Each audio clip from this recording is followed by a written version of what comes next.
আরেকজন Islamic cleric, আমরা নাম বলতে পারি ডক্টর মিজানুর রহমান আজহারি, তাকে নিয়েও বলেন যে তিনি কাফের, তাকে আসলে দেশ ছেড়ে চলে যেতে হবে। তখন আমরা একটু কনফিউজ হয়ে যাই। বলছি জি না, কনফিউজ হবেন কেন? আপনি যার কথা বলেছেন ডিবেট করে তো আল্লাহর কসম করে বলছি, আমি তাদেরকে যে ফতোয়া দিয়েছি এটা যদি তারা খণ্ডন করতে পারে আমি প্রকাশ্যে তওবা করব, তাদের কাছে মাফ চাইবো। না স্যার, ডিবেট করে কোনো কিছু প্রমাণ করা যায় না, কারণ ডিবেট তো সাবজেক্ট ডিবেট তো subject to Tafsir, subject to interpretation. এখন আপনি যদি না মানেন, সেটা অনলাইন হোক অফলাইন হোক, অফলাইনে বসুক।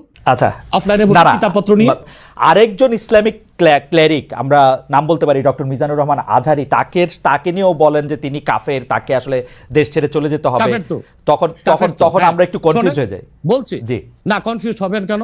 আপনি যার কথা বলেছেন সে কি বলেছিল আপনি দেখেছেন তার বক্তব্যগুলো? আমি দেখেছি, কিন্তু শোনেন কথা শোনেন। তাকে বলুন, সে তো আমার ছাত্র, তাকে জিজ্ঞেস করুন।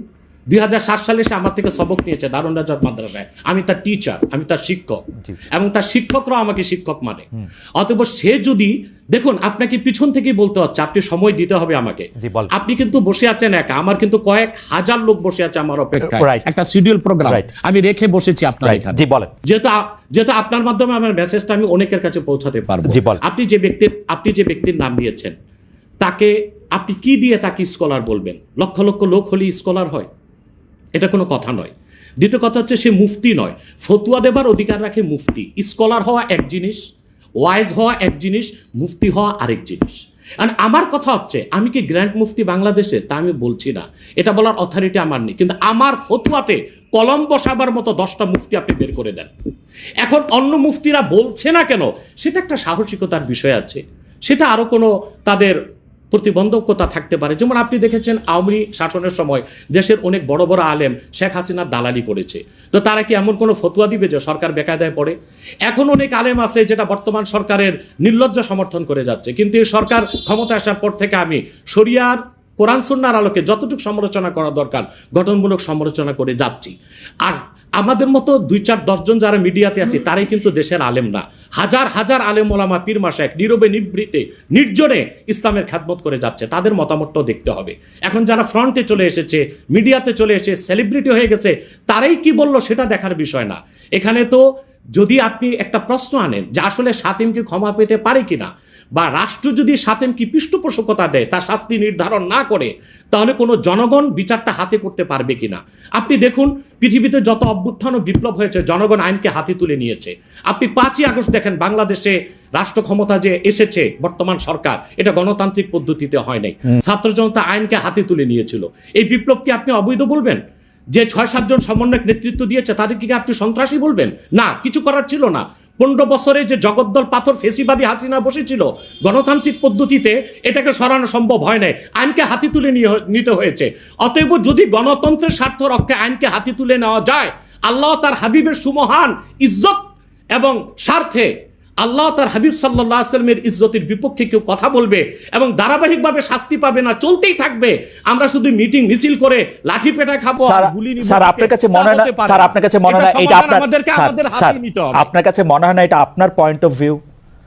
বিকজ আপনি যা বলছেন, হ্যাঁ আপনি এটা ঠিক যে আপনি তো একজন স্কলার, শিক্ষক, পড়াচ্ছেন, এবং আপনি গ্র্যান্ড মুফতি না হলেও একজন মুফতি, কিন্তু আমরা ধরেন আমি এখন কথা বললাম হচ্ছে যে বাংলাদেশে কিন্তু এইটাও প্রচলিত যে যারা বলতেছে যে তারা আসলে যা কিছু পরীক্ষিত হাদিস নয়, যা কিছু পরীক্ষিতভাবে কোরআনের ফয়সালা নয়, তারা তা মানতে চান না। ধরা যাক ঈদে মিলাদুন্নবী সম্পর্কে তাদের একটা বয়ান আছে, তাদের আরও অনেক কিছু নিয়ে তাদের একটা বয়ান আছে। তাদের মধ্যে থেকেও কেউ কেউ আছেন যারা মক্কা মদিনায় বড় বড় জায়গায় আলেমের কাজ করতেছেন। আমি আব্দুর রাজ্জাক বিন ইউসুফের কথা বলতে পারি, আরও আপনি জানেন কাদের কথা আমি বলছি। তাদের কেউ কেউ মনে করেন আপনার পথ তো আসলে ঠিক না। 1, 2 হচ্ছে আপনি যার কথা যেভাবে বলতেছেন যে ধরেন মিজানুর রহমান আজহারি কি আসলে একজন স্কলার কিনা। এখন কেউ কেউ তো এই প্রশ্ন তুলেছেন যে জনাব এনায়েতুল্লাহ আব্বাসীও যথেষ্ট পরিমাণে এই জায়গায় আছেন কিনা। সেজন্য আমি জানতে চাইতেছিলাম যে আপনি যখন আইন হাতে তুলে নেওয়ার কথা বলেন স্যার, সেইটা কি আপনি কিভাবে তার যোগ্য, এবং আপনি ছাড়া আর কে আছেন এটার মধ্যে যোগ্যতার জায়গায় আর কি? আমি এখন বলছি, আমি মনে করি আমি গ্র্যান্ড মুফতি বাংলাদেশের। আচ্ছা, আপনি মনে করছেন আপনি গ্র্যান্ড মুফতি, এবং এটা আমি চ্যালেঞ্জে যাচ্ছি। আমার সাথে ডিবেট করার শোনেন, আমার ফতুয়ার বিপক্ষে যে যাচ্ছে তাকে আমার সাথে বসান, আপনার প্ল্যাটফর্মেই বসান। দ্বিতীয় কথা হচ্ছে ঈদে মিলাদুন্নবী নিয়ে যে আপনি প্রশ্ন করেছেন, ঈদে মিলাদুন্নবী সাল্লাল্লাহু আলাইহি ওয়াসাল্লাম নিয়ে অনেক ডিবেট হয়েছে এবং ঈদে মিলাদুন্নবীর পক্ষে যারা, তারাই বিজয়ী হয়েছে। আর বাংলাদেশে ওলামায়ে দেওবন্দের একটা বিরাট অংশ যারা মূল ধারার, তারা কিন্তু ঈদে মিলাদুন্নবী নিয়ে কখনো বিরোধিতা করে না। কিছুমাত্র স্কলার আছেন যারা কোনোভাবে পারসেজ হয়ে আছেন, তারাই ঈদে মিলাদুন্নবীর বিরোধিতা করে। আমরা বলি মিলাদ যার সিরাত না তার। মিলাদুন নবী সাল্লাল্লাহু আলাইহি ওয়াসাল্লাম ব্যানারও মাহফিল হতে পারে, সিরাতুন নবী সাল্লাল্লাহু আলাইহি ওয়াসাল্লাম ব্যানারও মাহফিল হতে পারে। এবং আপনি শুনেছেন আজকে 4 বছর যাবত সৌদি সরকার উচ্চ ওলামা পরিষদ ফতোয়া দিয়েছে যে ঈদে মিলাদুন নবী উপলক্ষে মাহফিল সৌদি আরবে হবে এবং 12 রবিউল আউয়াল তারা রাষ্ট্রীয় ছুটি ঘোষণা করে রেখেছে। এবং বাংলাদেশে বর্তমান সরকারও যথেষ্ট আলেম ওলামা আছেন যারা কওমি ঘরানার এবং দেওবন্দ ঘরানার, যাদেরকে আমরা আহলে হক মনে করে থাকি। এবং আমরা মনে করি জৌনপুর, ফুরফুরা, সারসিনা, আহলে সুন্নাত, আহলে হক একই ধারাতেই চলে আসছে। তারাও কিন্তু ইসলামিক ফাউন্ডেশনের দায়িত্বে আছে এবং তারা কিন্তু এবারও ঈদে মিলাদুন্নবী ব্যানারে প্রোগ্রাম করেছে এবং আমি সেখানে অংশগ্রহণ করেছিলাম একদিন। অতএব বিচ্ছিন্নভাবে কে কি ঈদে মিলাদুন্নবীর বিরোধিতা করলো, আব্দুর রাজ্জাক সাহেবের নাম বলেছেন, ওনাকেই বসান আমার সাথে কথা বলি, সংলাপ হতে তো কোনো দোষ নাই। ওকে, বা আপনি আরো যাদের কথা বলেছেন আচ্ছা তাদেরকে বসান আমাদের সাথে। আচ্ছা, আমার এখানে একটা সম্পূরক জাস্ট প্রশ্ন আছে আইনের ব্যাপারে। যেহেতু তেহরিকে খতমে নবুয়তের শাখা যুক্তরাজ্যেও আছে, এখানেও আছে, আপনি একইভাবে এই কথা বা ভারতের পশ্চিমবঙ্গের কথা বলেছেন, এইখানে যেটা বলছেন সেটা কি যুক্তরাজ্য এবং ভারতের পশ্চিমবঙ্গের জন্য প্রযোজ্য? যুক্তরাজ্যেও যদি কেউ এই ধরনের কথা বলে তাকেও কি আপনি এরকম একটা কথা বলবেন বা বলতে পারবেন? জি বলবো। আমি যুক্তরাজ্যে যে সাফার করে এসেছি সেটা শোনেন আগে। 2 বছর আগে আমি যুক্তরাজ্যে গিয়েছিলাম। আমার 7টা প্রোগ্রাম ছিল। 4টা প্রোগ্রাম করতে পেরেছি, 3টা প্রোগ্রাম আমি করতে পারিনি। এবং সেখানে আমার বিরোধিতা করেছিল নাইজেল ফারাজ। আপনি জানেন তাকে, সিএনএন নিউজ প্রেজেন্টার, এবং সে ব্রেক্সিট আন্দোলনের হোতা ছিল এবং সে ব্রিটিশ পার্লামেন্টে মেম্বার ছিল। আমার যেদিন সেন্ট্রাল লন্ডনে প্রোগ্রাম ছিল, নাইজেল ফারাজ লং মার্চের ঘোষণা দিয়েছিল এবং আমি সেখানে যেতে পারি নাই। কেন? নাইজেল ফারাজ 23টা প্রতিবেদন করেছিল আমার বিপক্ষে। তার মধ্যে উল্লেখযোগ্য ছিল যে আমি মুরতাদের শাস্তি মৃত্যুদণ্ড চাই। বাট ব্রিটিশ পুলিশ আমাকে অ্যারেস্ট করিনি এবং ব্রিটিশ পুলিশ আমাকে শুধু প্রোগ্রাম করতে দেয়নি সহিংসতা বেশের জন্য। কিন্তু আমি রানীকে গালি দিয়েছি, সেটাও সেখানে তুলে ধরা হয়েছে। রানীকে গালি দেওয়া যায় ইংল্যান্ডে? মুরতাদের শাস্তি মৃত্যুদণ্ড চেয়েছি, সেইটা 23টা প্রতিবেদন করে আমার এই বক্তব্য ফতোয়াগুলো সেখানে লন্ডনে দেখানো হয়েছে। আমি বাংলাদেশে যে চরিত্র, লন্ডনে সেই চরিত্র, পশ্চিম বাংলায় সেই চরিত্র। ওকে, আমি এইবার একটু, আপনি যেহেতু মুফতি এবং নিজেকে ধর্মীয় প্রসঙ্গে একটু আসতে চাই, আপনি লামাজাবিদের কথা বললেন। লামাজাবিদের অনেকেই আপনি যে নিজেকে একজন গর্বিত কট্টর সুন্নি বলে পরিচয় দিচ্ছেন, সেই জায়গায় আপনাদের বিশ্বাস এবং ধর্মাচরণে, যেটাকে ঈমান আর আকীদা বলা হয়, সেটার মধ্যে অনেক ত্রুটি রয়েছে বলে তারাও মনে করেন এবং তারা এই ব্যাপারটা নিয়ে তারা একটা অবস্থান নিয়ে থাকেন বিভিন্ন জায়গায়। এমনকি মসজিদের ক্ষেত্রে আলাদা করে ঘোষণা দিচ্ছেন যে এটা হচ্ছে ঠিক এইভাবে পড়ার মসজিদ, এইটা এইভাবে নামাজ পড়ার জন্য। এই ব্যাপারটাকে আপনি কিভাবে ডিল করেন? মানে এটা কি আপনার কাছে কি মনে হয়? দেখুন কথা হচ্ছে যে যারা লামাযহাবী, তাদের লামাযহাবীরা পৃথিবীর কোনো মুসলিম রাষ্ট্রে স্বীকৃত নয়। যেমন সৌদি আরবতে আব্দুর রহমান আস-সুদাইস কাবাগরের ইমাম সাহেব বলেছেন লামাযহাবী একটা বাতিল ফেরকা। সেখানে হাম্বলি মাযহাব চর্চা করা হয় এবং সেখানে কোরআন সুন্নাহ মোতাবেক চলার স্বাধীনতা দিয়েছে সৌদি সরকার। এবং রাষ্ট্রীয় অধিক মাসালার ক্ষেত্রে সৌদি সরকার হাম্বলি মাযহাবের মত নিয়েছে এবং ইমাম আবু হানিফার হানাফি মাযহাব থেকে মত নিয়েছে। যেমন শাফি, মালিকি, হাম্বলি 3 মাযহাবে বেনামাজি যদি মুসলিম হয় তাকে মৃত্যুদণ্ড দিতে হবে। কিন্তু ইমাম আজমের মাসালা হচ্ছে যে না, যদি কেউ মুসলিম পরিচয় দেয়, অমুসলিম নামাজ পড়বে না, এটাই স্বাভাবিক। মুসলিম যদি পরিচয় দেয় আর সে নামাজ না পড়ে, তাকে বেত্রাঘাত করা যাবে। এই ক্ষেত্রে সৌদি সরকার হানাফি মাযহাবটা নিয়েছে। তো লামাযহাবীটাকে, লামাযহাবী হচ্ছে সে কোনো মাযহাব মানে না। মূলত এটা ইংরেজদের এই ফেতনাটা তৈরি করে গেছে ইংরেজরা। পৃথিবীতে 200 বছর আগে লামাযহাবী বলে কোনো মত বা ফেরকা ছিল না, সালাফি নামে কোনো দল ছিল না, আহলে হাদিস নামে কোনো দল ছিল না। আমরা তো আহলে হাদিস কারা? যারা হাদিসের অনুসরণ করে। হানাফি মাযহাবের চেয়ে বেশি হাদিসের অনুসরণ কোনো মাযহাবী করে না। দ্বিতীয় হচ্ছে, আপনি যদি বলেন তারা বলে আমার ত্রুটি আছে আমার বিশ্বাসে আকীদা, আমি বলবো চোরের মার বড় গলা। আমি তো বাংলাদেশেই আছি, তো আমি তো তাদেরকে ডক্টর আসাদুল্লাহ আল গালেব লামাযহাবীদের মধ্যে একজন ভালো স্কলার এবং ভালো আলেম বলে জানি। ওনার ছেলে একদিন আমার সাথে দেখা করেছে ঢাকা এয়ারপোর্টে, বলেছে যে আপনারা নিজেদের মধ্যে গালিগালাজ না করে একটু কি বসা যায় না? আমি তাকে বলেছি তোমার আব্বাকে বলো উনি জ্ঞানী মানুষ এবং খুব ভদ্র, আসাদুল্লাহ গালেব সাহেব, উগ্রপন্থী নন তিনি, খুবই ভদ্রভাবে কথাবার্তা বলেন এবং তিনি জ্ঞান রাখেন। আমি বলেছি তোমার আব্বাকে বলো লামাসাবিদের স্কলারদের সাথে আমরা বাহাস দরকার নেই, তাতে তো ঝগড়া হয়, আমরা সংলাপে বসতে পারি, দেখি আমরা কোন দলটি কোরআন সুন্নাহ মোতাবেক চলি, এটা আমাদের মধ্যে সংলাপ হতে পারে। এবং আমি আবারও আপনাকে বলছি, ইসলামের মৌলিক বিশ্বাসের ক্ষেত্রে আহলে হাদিস লামাযহাবীরাও কিন্তু আমাদের সাথেই আছে। কিন্তু পার্থক্যটা কোথায়? পার্থক্যটা হচ্ছে যেমন মাযহাব মানবো কি মানবো না, কিংবা আমলিগত দিক থেকে কিছু আকীদাগত পার্থক্য আছে। আমলি দিক দিয়ে বেশি পার্থক্য, যেমন হচ্ছে আমরা বলি তারাবি 20 রাকাত, তারা বলে 8 রাকাত, আমরা বলি ওয়েতের 3 রাকাত, তারা বলে 1 রাকাত, কিন্তু কোন লামাযহাব বলে না ওয়েতের বলে নামাজ নাই, বলে ওয়েতের আছে 1 রাকাত। না আমি এরকম শুনছি, আমার এরকম শুনছি, আমার যে নামাজ পড়ার জন্য আলাদা মানে এটা সকল দর্শকের জন্য বলছে যে আলাদা দাঁড়ানোর সিস্টেম বা ভঙ্গি বা স্টাইল লামাযহাবীদের আপনাদের, তো আপনাদের বলতে হচ্ছে দেখেন তো সেইটা আমরা যারা আপনি বলেন বাংলাদেশে 3 থেকে 3.5 লক্ষ মসজিদ হানাফি ইমাম, কোন মসজিদ লেখা আছে হানাফি মসজিদ? কিন্তু বাংলাদেশে যে 200-100 লামাযহাবীদের মসজিদ আছে সেখানে তারা লিখে রাখছে আহলে হাদিস মসজিদ। তা বোঝা যাচ্ছে আহলে হাদিস মসজিদে আহলে হাদিসরাই ঢুকবে। তো বৈষম্য তো তারাই করছে, তারাই কিন্তু প্রমাণ দিচ্ছে তার একটা ফেরকা, তার একটা ভিন্ন দল। কিন্তু আমাদের হানাফিদের মসজিদে লেখা নেই হানাফি মসজিদ, ওখানে হানাফিও যাবে লামাযহাবীও যেতে পারবে। আপনি অবাক হবেন, আমাদের আব্বাসী মসজিদের যে মসজিদ, বড় মসজিদ, এখানে প্রত্যেক জুমায় প্রচুর লামাযহাবী আসে এবং তারা জোরে আমিন বলে এবং রফিয়া দান করে, আমাদের পক্ষ থেকে কোনো বাধা নাই। কিন্তু আমি যেহেতু আপনাকে ফলো করি, আমি আপনার বক্তব্যে অনেক সময় শুনছি যে তাদের সম্পর্কে আপনি খুব ভালো কথা বলেন নাই, মানে আমি যদি গালাগালি নাও বলি অনেক সময়, মানে আমি এই মুহূর্তে আমি বলবো না যে আপনি যেমন ডক্টর জনাব মিজানুর রহমান আজহারীকে আপনি যেমন কাফির বলেছেন, তেমন রাজ্জাক সাহেবকে আপনি কাফির বলেছেন কিনা, তবে আপনি বলেছেন কিনা এটা বর্ণনা করতে না পারলেও তাকে আলেমদের কাউকেও অনেক বড় গালি দিতে শুনেছি, মানে দাজ্জাল বা এরকম বলতেও শুনেছি আর কি। এইটা কি ঠিক আছে? মানে আমরা লোকরা কি করবো তাহলে? দেখুন, এটা ঠিক আছে। কেন ঠিক আছে? সেটা হচ্ছে তাদের বক্তব্যগুলো এত মারাত্মক এবং বক্তব্যগুলো যখন আল্লাহ তার হাবিব মুহাম্মদ সাল্লাল্লাহু আলাইহি ওয়াসাল্লামের সম্মানের খেলাফ যায়, তখন কিন্তু আমাদেরকে কঠোর ভাষায় তাদেরকে প্রতিহত করতে হয়। যেমন আপনি যে তরুণ বক্তার কথা বললেন, তরুণ বক্তা, সে লোকটা কি বলেছে? সে আল্লাহর হাবিব নবীজি মুহাম্মদ মুস্তাফা সাল্লাল্লাহু আলাইহি ওয়াসাল্লামের আরশচুম্বী সম্মানের খেলাফ, আল্লাহ তাআলার সম্মানের খেলাফ বক্তব্য দিয়েছে, হালা শব্দ ব্যবহার করছে। এটা কি হয়? সে বলেছে আম্মাজান খাদিজা ভার্জিন ছিলেন, আমার মাকে যদি কেউ বলে ভার্জিন ছিল না আমি মেনে নিব। সে বলেছে যে এরপর না, কিন্তু স্যার আপনার কাছে কি মনে হয় না উনি তাকে আসলে অসম্মান করার জন্য একটা ফ্যাক্ট আর সামনে আনছেন? না, এটাই আপনাদের মৌলিক বিশ্বাসের মধ্যে একটা বড় ঘাপলা। আমার সাথে আপনার কথা বলার যে শব্দচয়ন, সেটা কখনো আল্লাহ তার হাবিব সাল্লাল্লাহু আলাইহি ওয়াসাল্লামের শানে ওই শব্দচয়ন ব্যবহার হতে পারে না। ইসলামী আইনশাস্ত্র স্পষ্টে এসেছে যে দেখুন, আমি আপনাকে একটা হাদিস শোনাচ্ছি, একটা হাদিসে কুদসি। আল্লাহ তাআলা তার হাবিব, আপনি একটু আপনার জন্য উপকার হবে, জনগণের জন্য উপকার হবে, একটা দলিলই যথেষ্ট।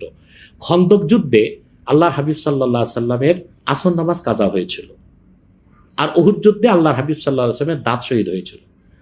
উহুদ যুদ্ধে আল্লাহ হাবিব সাল্লাল্লাহু আলাইহি ওয়াসাল্লামের দাঁত শহীদ হওয়ার পর আল্লাহ হাবিব সাল্লাল্লাহু আলাইহি ওয়াসাল্লাম কাফিরদেরকে বদদোয়া করেন নাই, কিন্তু খন্দক যুদ্ধে নামাজটা ছুটে যাওয়াতে এত কষ্ট পেয়েছেন আল্লাহর হাবিব, তিনি বদদোয়া করেছেন আল্লাহুম্মা ইমলা বুতুনাহুম ওয়া কুবুরাহুম নারা, আল্লাহ কাফিরদের কবরগুলো আর সিনাগুলো জাহান্নামের আগুন দিয়ে ভরপুর করে দাও, তাদের কারণে আসর নামাজটা পড়তে পারলাম না।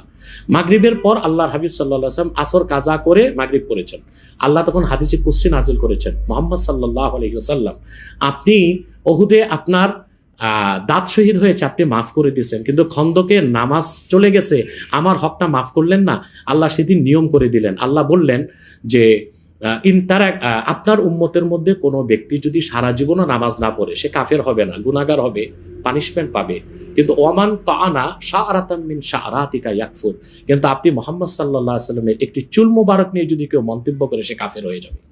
তার মানে হচ্ছে আমার আপনার ক্ষেত্রে যে শব্দচয়ন চলে, সেটা আল্লাহ তার হাবিব সাল্লাল্লাহু আলাইহি ওয়াসাল্লামের আরশচুম্বী শানে চলে না। এখন ইচ্ছাই হোক অনিচ্ছাই হোক ওই রকম শব্দ ব্যবহার যে করবে, ইসলামী আইন শাস্ত্র মতে সে কাফের বলে ঘোষিত হবে। ওকে, সেই একইভাবে আপনি মাওলানা রাজ্জাক বিন ইউসুফকেও আপনি বলছেন যে তার কিছু শব্দচয়ন নিয়ে আপনার আপত্তি ছিল, সেটা একইভাবে সেটা বলছেন সে মাওলানা রাজ্জাক বিন ইউসুফ সম্পর্কে। এবং তিনি দেখেন একটা কথা বলি, আব্দুর রাজ্জাক সাহেবকে গালি দেওয়াতে আপনি যত কষ্ট পেয়েছেন সে তত কষ্ট পায়নি, কারণ সে তার ভুলটা বুঝতে পেরেছে। আমি যে কোনো গালি শুনলেই কষ্ট পাই, যে কোনো গালি শুনলেই কষ্ট পাই। আপনি তার প্রমাণ হচ্ছে সৌদি এমবিসিতে আমাকে দাওয়াত করেছিল গত বছর। আমি কিন্তু আব্দুর রাজ্জাক সাহেবের ছেলেকে চিনতাম না, কিন্তু দৌড়িয়ে এসে আব্দুর রাজ্জাক সাহেবের ছেলে আমাকে আলিঙ্গন করেছে এবং বলেছে আমি আব্দুর রাজ্জাক সাহেবের ছেলে। তার মানে আমরা যদি কারো ভুল ধরি, কাউকে গালি দিই, কুফর ফতোয়া দিই, সেটা ব্যক্তি আক্রোশ থেকে না, এটা তারাও জানে এবং আমরা চাই তারা তওবা করুক, সংশোধনে আসুক। এখন যে স্কলারগুলোকে আমি কাফের বলেছি, গালি দিয়েছি, আপনার কষ্ট লাগলো, তারা আল্লাহর কাছে ক্ষমা চাইতে তাদের বাধাটা কোথায়? আপনার মতের সাথে যদি তাদের দ্বিমত থাকে, আপনি যেটা বলতেছেন সেটা যদি তারা ঠিক না মনে করে, ডিবেট করে তো আল্লাহর কসম করে বলছি, আমি তাদেরকে যে ফতোয়া দিয়েছি এটা যদি তারা খণ্ডন করতে পারে, আমি প্রকাশ্যে তওবা করব, তাদের কাছে মাফ চাইবো। না স্যার, ডিবেট করে কোনো কিছু প্রমাণ করা যায় না, কারণ ডিবেট তো সাবজেক্ট টু ডিবেট তো subject to Tafsir, subject to interpretation. এখন আপনি যদি না মানেন, সেটা অনলাইন হোক অফলাইন হোক, অফলাইনে বসুক, আচ্ছা অফলাইনে বসুক, কিতাবপত্র নিয়ে, মানে এটা তো আপনার ইন্টারপ্রিটেশন, আপনি আচ্ছা ডিবেট বাদ দেন, সংলাপে বসুক। আচ্ছা ঠিক আছে, আমি আমার ধারণা তারা এই অনুষ্ঠানটা অনেকেই হয়তো দেখছেন, তাদের কাছে এটা হয়তো পৌঁছাবে, তারা নিশ্চয়ই আপনার আমি চাই আপনার মাধ্যমে হোক। আচ্ছা, আপনার উপস্থিতির না ঠিক আছে, আমার মাধ্যমে হলো আমি যাদেরকে কাফের ফতোয়া দিয়েছি, যেসব স্কলারদেরকে, তারা যদি তা প্রমাণ করতে, আমাকে খণ্ডন করতে না পারে, তারা প্রকাশ্যে তওবা করবে। কিন্তু আর যদি তারা আমার অভিজ্ঞতাটা শেষ করি, আর যদি তারা প্রমাণ করে দেখায় যে না, যে স্কলারদেরকে আমি কাফের ফতোয়া দিয়েছি আমি তা পুরোপুরি ঠিক বলি নাই, আমি তওবা করব, আমি তাদের হাত ধরে মাপ চাইব। স্যার আমি আমার অভিজ্ঞতাটা বলি, আমি বাংলাদেশে সাংবাদিকতা করি আজকে 27 বছর। এর মধ্যে থেকে আমি বিভিন্ন রাজনৈতিক নেতৃবৃন্দের ইন্টারভিউ করছি, তাদের দুজনের সাথে বসছি, কিন্তু তারা কখনোই কোনো ডিবেটে বা সংলাপে তাদের অবস্থানের কোনো রকম ত্রুটি কখনো তারা দেখতে পায় নাই এখন পর্যন্ত। তো এই জন্য হচ্ছে সংলাপে কোনো কিছু প্রমাণ করা না প্রমাণ করার জন্য আমার থেকেও কাউরে যদি আপনারা এরকম মানেন যে উনি যেই পক্ষে এটা বলবেন, তাহলে বোধহয় এটা সুবিধা হয়, কারণ এটা কোনো একটা রায় বা ভার্ডিক্ট দিতে হবে।